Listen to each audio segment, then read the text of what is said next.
Okay, it's Dave again. I'm back. We're going to finish this game of Catalan 2. This is 2B. This will be the continuation from my earlier video of Catalan 2A. Black had just made the move H5, which in the previous video I had stated that this was not a good move. The better move would have been King to G7. And now White plays the move number 20, Queen to H6. That's a good move. It's good enough to win, but actually White had a much stronger move. And also, let's go back one move here. And before I go into this combination, which I'm about to show you, I think you'll see that White has very good potential of having numerous hidden attacks against Black's position. And let's go through this next variation, and I think after it's over with you'll be able to see how clearly in this position White has a very strong attack against Black in which he will win material by force. So the better move would have been Knight to F6 check. Next is Bishop takes F6, White plays E takes F6, Queen takes F6, and now Knight to E5. And you can see by the red arrows that the Knight at E5 attacks the Bishop at D7, which is undefended. The Bishop at G2 attacks the H8 Rook, which would be winning the exchange. And the White Queen is attacking the B4 Knight, which is also undefended. So with that, White would win more material. So if we go back to the move prior to this combination, after Black had played Knight to H5, if you take a look, what you've got here is the Knight moving to F6. After the exchange is there, this Knight would go to E5, unleashing the Bishop on the long diagonal. The Queen would be attacking the Knight, and this Knight that is now at E5 would be attacking the undefended D7 Bishop. And one of the keys to this position is that the Bishop at E7 must defend the E7 square and the wrong bishop, and the B4 Knight. So after the move H5, you can see here with all the arrows in the prior variation, White would have had a material winning combination. But in the game, White played the move Queen to H6, which I said is still a winning move, but it's not the strongest move. The next move by Black is H4, which is also not a very good move. And someone might say, you know, this pawn at E5 is really hindering Black's ability to defend his position. And it seems like that there's a lot of winning attacks where White or Black, depending on how the board's flipped around, a wedge pawn here allows the side with the more space to continue as a very strong attack, and many times as a winning attack, mating attack, etc.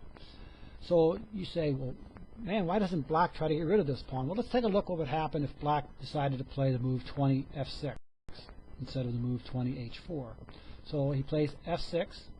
White could respond with E takes F6, Bishop takes F6, Knight at F to G5, and now you've got a threat of mate here at H7 with the Knight and Queen. So Black must play Bishop takes G5, and again you have Knight takes G5, and you have Queen to E7, defending the H7 pawn. White still has a very big advantage. He's up, even though he's down a pawn, his pieces dominate the board. You have a bishop here that can come to E4, adding to this pressure against the H7 pawn, and Black is unable to really bring his rook to F7 because of the Knight here at G5 could win it. So you can see the F6 move would help to a point, but it's not going to save Black's position. He will eventually succumb to White's attack. But of course the F6 move is a much better move than the move played in the game, which was H4. So let's go back to the game. Black had just made the move H4. And also, as I said earlier, this E5 pawn, which I've got colored here, is the wedge pawn that does separate black's position from the king side and queen side. You know, black here has, other than this e7 bishop here, you know, really you've got almost 4 pieces out of play because of the pawn at e5. Of course, the black queen is on that dark squares, which could help out with the bishop, but for the most part the position is split, and white has the ability to move all of his pieces to the king side much faster than black could ever move his pieces, because every piece that black has must travel between these 2 squares in order to move from the queen side to the king side. So let's get back to the game. Black had just played h4, and white responds with the move knight to f6 check. And this is also a good move, but it's once again it's not the best move. This next set of moves I'm going to show you is from Fritz. It's an 11 move drawing combination. So I didn't see it, and I really, you know, I'm sure some grandmasters would be able to see it very quickly, but obviously I'm not one of them. But anyway, let's take a look at how white could have mated in this position. And it would have started off with the move knight at f to g5, threatening mate at h7. Black would have to play bishop takes g7, preventing the mate. Now the other knight captures, knight takes g5, again threatening mate at h7. So the only move left for black is to take queen takes g5, queen takes g5 check, king to h8, queen to f6 check, king to g8, and now g takes h4 with the idea of moving this rook from f1 to g1, attacking on the g file, threatening mate against the king. Also, you might note that the bishop here at g2 could also rook at a8, but quite frankly, when you've got mating possibilities, winning material is not your #1 priority. So after the move g takes h4, black plays rook f to d8, giving the black king some escape squares. White plays rook to g1, preparing the mate. And again, of course, you know, this bishop could move out and capture the a8 rook, but like I said earlier, mate is more important. Black plays king to f8. In fact, really, if white would take the a8 rook, it would prevent him from making mate against the black king. So the next move is bishop to e4. And now black plays knight to d5, attacking the queen. White plays bishop takes h7. And the next move by black is knight e7. Winning the queen does not save black at all. If he decided to play knight takes f6, the mate would continue with e takes f6, rook at d to c8, because really, quite frankly, black doesn't have any other moves, and the next move is rook to g8, checkmate. So instead of taking the queen with the knight moves to e7, protecting the g8 square. The next move by white is queen to h8 check. Black protects it with g8. Rook takes g8 check. Black moves to e7, and then white mates queen to f6, checkmate. So let's go back to the game move. I thought it was a pretty good combination there. I never saw it. Of course, I'd be kind of curious how many other people might have, other than maybe Anand or Kasparov or Kremek or Topolov.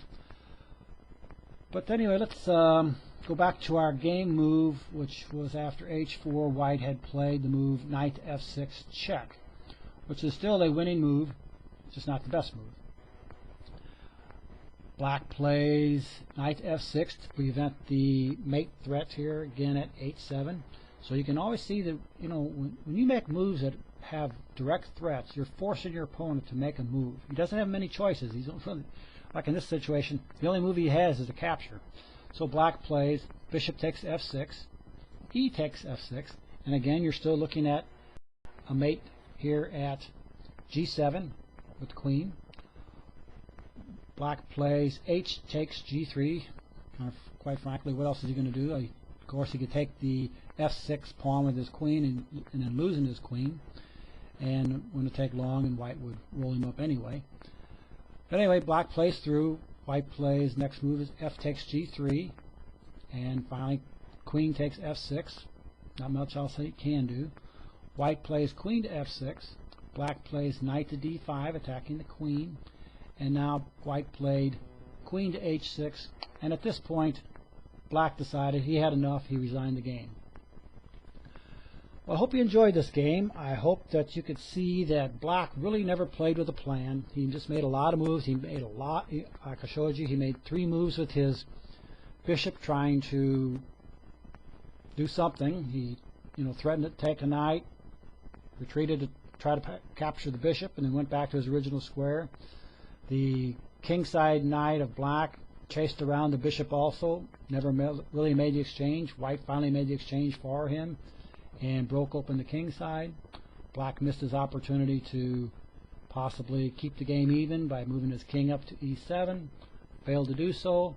White had a plan. Black did not. White won. So anyway, thanks for your time, and until next time, have a good day.